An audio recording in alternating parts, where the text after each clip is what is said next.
the Toadstool Huttos. We're at some scenic overlook near Canyon Recreation Area.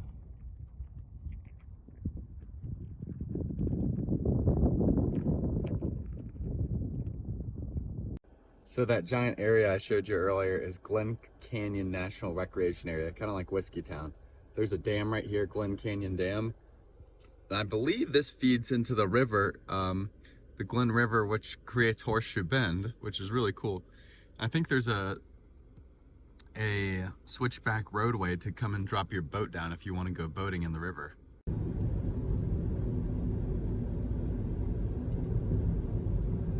Just spat us out and we're overlooking the Grand Canyon to the side. Looks like there's a bazaar going on at the scenic lookout point. How bizarre. Respect the hustle. There's a massive wreck on the route to go to the south rim of the Grand Canyon. Like 3 different cop cars passed. I'm gonna go see what's going on.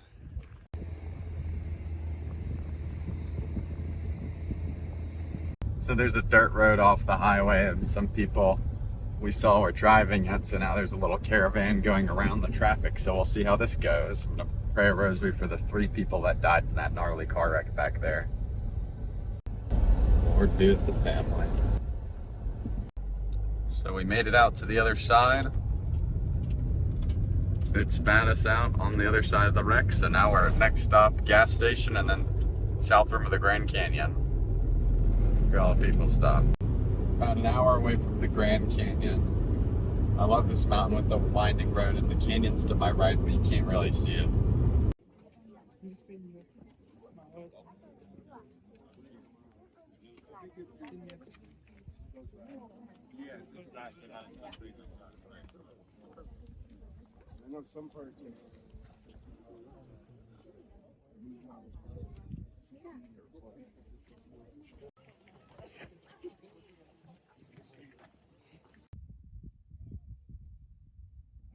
Apparently they're doing some sort of night sky observation thing at the Grand Canyon tonight for Mother's Day on May the 12th. All right, good morning everybody. Today I'm at Grand Canyon National Park. It is 6 o'clock in the morning, although the lighting would suggest that it's more along the lines of 7 o'clock. I think that's something to do with them not doing daylight savings time. I'm not 100% sure. Game plan today is to hike the South Kaibab Trail. I think I'm only gonna do like partially of the way. Same where Matthias and I went on the Great American Road Trip. And then I'll head back up. And then next stop will be Nashville, Tennessee. So, making a little bit of lunch right now. Got our classic Costco whey protein combination, as well as oats that I got from Winco. So I do 2 scoops of protein powder and 2 scoops of oats. That's what I've been eating for most of the time on this trip, except for when I'm visiting with friends and stuff. They want to either go out to eat or they just have cook dinner at their house. I don't want to do that. So yeah, I'm excited. The canyon was really beautiful last night. It was nice. Yeah, car camped last night. That was good. Oh, there was night observatory night. That was super cool, where they brought out telescopes and we got to look at the night sky. And honestly, like the telescopes were like $3,500, but the volunteer rangers' descriptions of the star formations sounded way cooler than what like expectations versus reality. Like, this galaxy's absorbing this galaxy, and slowly taking all the components, and then you look and it's like a gray blob with some dots in it, and you're like, oh, okay, all right. They talk about the mythology behind some of the constellations, and then you look through the telescope and it's just like a bunch of dots, and you're like, I don't know what psychedelics they took when they came up with some of the stories and constellations, but it just looks like a bunch of dots to me. But, you know, to each their own in that regard. So, I'm gonna fill up some water, throw my boots on, And that will be that. So I will see you on the trail. Bye. Good morning, Grand Canyon.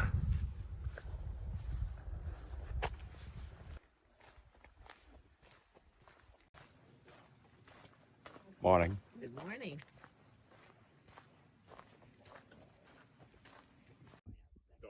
It's so much easier on the knees and the feet. Yeah. I know, and I have walking sticks and I totally forgot. That would have been nicer coming down. I was like, that would have been a game changer. So we're by Cedar Ridge now, which is where we went to last time on Gart for hiking down. It's about 1.5 miles from the trailhead. I'm going to shoot for going to Skeleton Point and then turn around.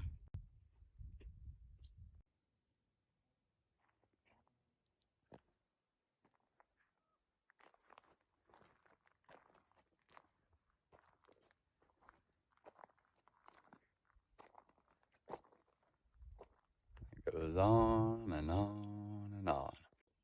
So it's 8 o'clock in the morning, Arizona time. I believe those switchbacks over there, at the top of them is Skeleton Point. Ran into a guy from Montreal who was trying to do this all in a day. Didn't have enough water. He underestimated the pipes not working down at the bottom. And the creek was just like a mosquito farm. So I gave him some water and sent him on his way. His name was William, so hope he's doing well.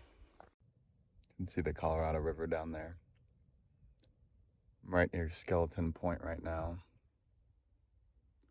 Eating some protein oatmeal. You can see a little hut thing right there. Let's see. Yeah, I got my hat tilted sideways like a gangster, and then I got my water bottle and all that stuff. So yeah, I'm gonna eat, hang out, and then head back up. I don't know if you can make it out in the video, but there's a helicopter way down there, and you can hear it. It's got a white thing dangling from it. Wonder if it's supplies or a human or something. Pretty cool. He's going down into the canyon.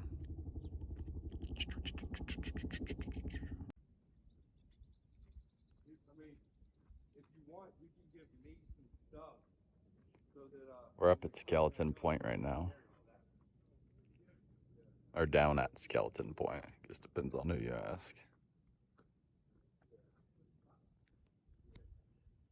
We're gonna head back up now. Morning. This is where we're heading to get out. Look at all the people.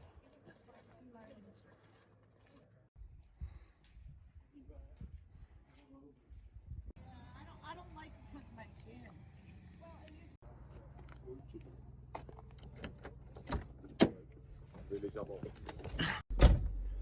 All right, I just got done with the Grand Canyon. I don't know what I was thinking, but I'm glad I didn't go all the way down to the bottom. I went to Skeleton Point and then I came back. So I hiked for 7.18 miles. It took me 4 hours and 12 minutes of total time and then 3 hours and 12 minutes of moving time. So it took about an hour between breaks, snacks, breakfast, chatting with people. So it was really cool. I enjoyed it. Thoughts on the hike? One idea I had is doing a night hike. So like starting the hike like right at sunset and then hiking down to the bottom. And then you got all the stars while you're there. And then hike back up to the top and just do like an all-nighter of down and back. Or rim to rim at night.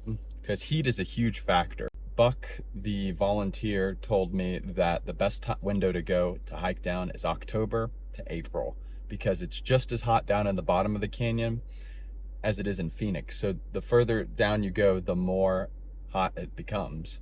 I did about 2,000 feet of elevation change, and it's 5,000 down to the bottom. 7 miles down, 7 miles back, and that's just if you're doing South Kaibab, down and back. Ideas I had, dressing kind of like Dune with the scarf around your neck to block the sun and everything. I also saw a lot of people with like light fabric hoodies that they were wearing to cover them up and protect them from the sun. I saw one lady with a SPF umbrella, and that was like, it's kind of dorky, but it works. And she said she was cooler under it, which made sense. You have to pack a lot of water, bring like a water filtration system to clean the water out of the Colorado. And yeah, there's some cabins down at the ranch that you can rent, and there's also like bunkhouses, kind of like accommodation, and they'll provide you a dinner and a hearty breakfast. Honestly, it'd probably be well worth it just to pack down with that and then pack back out.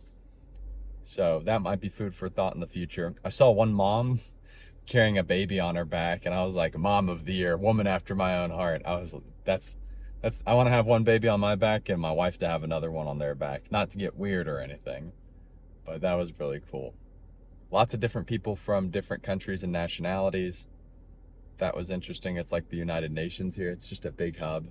Yeah, the Grand Canyon is definitely dope. It's definitely worthy of doing it. I want to go back and get to the bottom. I also want to do the North Rim, maybe do a rim to rim hike. I think a night hike would be really cool with the stars and everything. Yeah, I think that's all I got. I'm gonna run to the visitor center, see if they have like a Starry Night collection patch for my backpacking bag. And the next stop will be making my way to Nashville. I'll probably have to stop and do an oil change or something. Another thing I forgot to mention, they do run a shuttle from the visitor center to South Kaibab trailhead. The one downside is you can't really park at the trailhead. I don't know if you need a permit or they should restrict it all year round, but it might make sense to bring a bike or an e-bike and bike to the trailhead. Or there's parking relatively close by, probably an extra half a mile onto your hike if you do park at the top and hike down. There's also like a bathroom picnic area that's nearby the trailhead that you could park at and hike to. So just food for thought. Keep that in mind when planning your future excursion to the Grand Canyon. But thanks for sticking around with me on this hike and this ride, and I'll see you in the next one.